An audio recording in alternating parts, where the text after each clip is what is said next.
The secret I kept until now ends today about whom I love. I carried this truth in silence for so long that it began to feel like a second skin. The fear, the shame, the weight of not knowing how they'd react wrapped around my every word, every pause, every time I smiled to hide what trembled beneath. But today, I stopped pretending. Today, I chose truth. The living room smelled like my mother's cooking, comforting as always, but today it offered no peace. My father sat in his usual chair, eyes scanning the newspaper. My mother hummed a familiar tune as she set the table. My younger sister, lost in her phone, didn't notice how my hands shook. I stood near the doorway, heart pounding, hands clenched. I cleared my throat. I need to tell you all something. They looked up at once. My mother gave me a warm smile. My sister arched a brow. My father folded the paper with care, giving me his full attention. It's about someone I love, I said, trying to steady my voice. My mother's eyes lit up.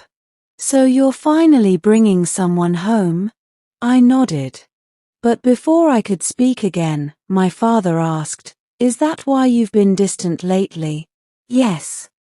The silence that followed was heavy. My sister set her phone down, more curious now. "Why would that make you distant?" she asked. "Is it someone we wouldn't accept?" That question hung in the air. Would they approve? Would they understand? "I've been afraid," I said softly, "because it's different. Not what you expected." My mother stepped closer, concern in her eyes. "Why would you think we wouldn't support you?" The words tumbled out. "Because I didn't want to disappoint you. Because I wasn't sure you were ready for this." My father leaned forward, eyes unreadable. "Different how?" I took a deep breath and said the truth. Their reactions didn't come right away. My mother reached for a chair, her hands trembling. My father's mouth pressed into a thin line, silent. But then my sister crossed her arms and said, "So what? If you love them, why does it matter?" "You don't care?" I asked. She shrugged. "It's your life. Why would I?" My mother exhaled, slowly nodding. "It's just. I didn't see this coming. That doesn't mean we don't love you." I turned to my father, the one I feared most. "Does this person make you happy?" he asked. "Yes," I answered without hesitation. "Then that's all that matters," he said quietly.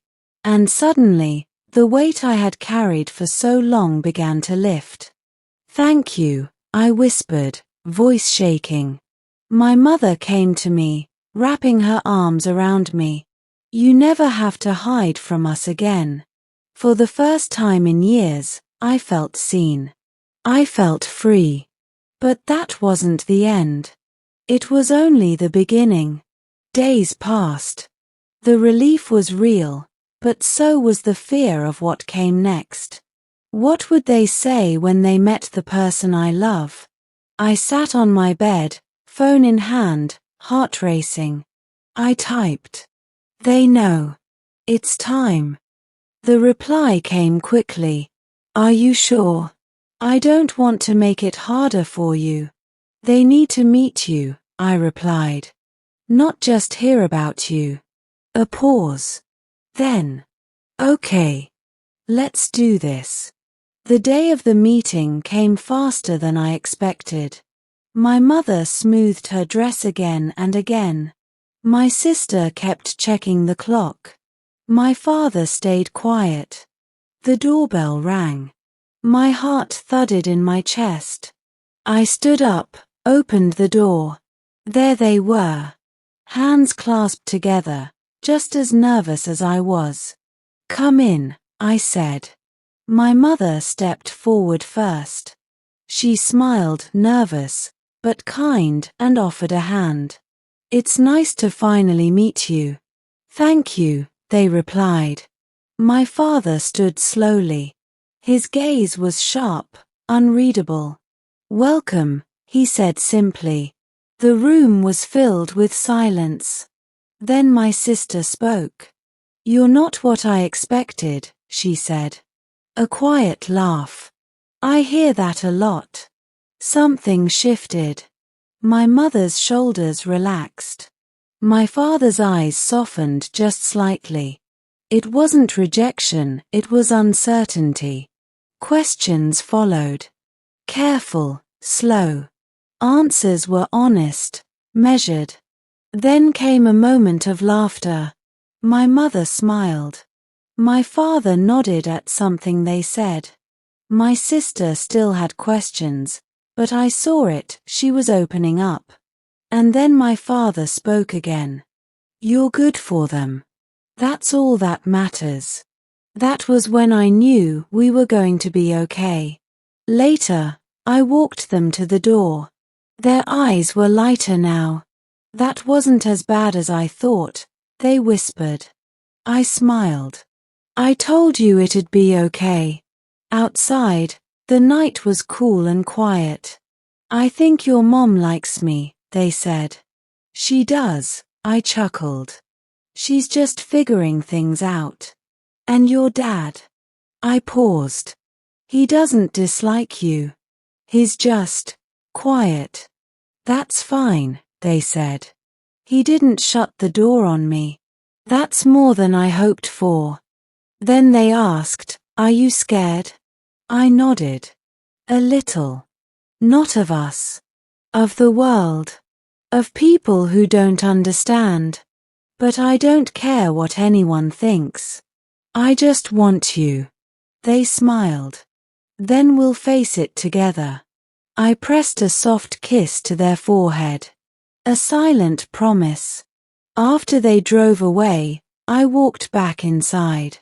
My father was still in the living room, staring at where they had Saturday. "So, what do you think?" I asked. He paused. "They're different," he said. I held my breath. He rubbed his hands together. "Different isn't bad. Just unexpected."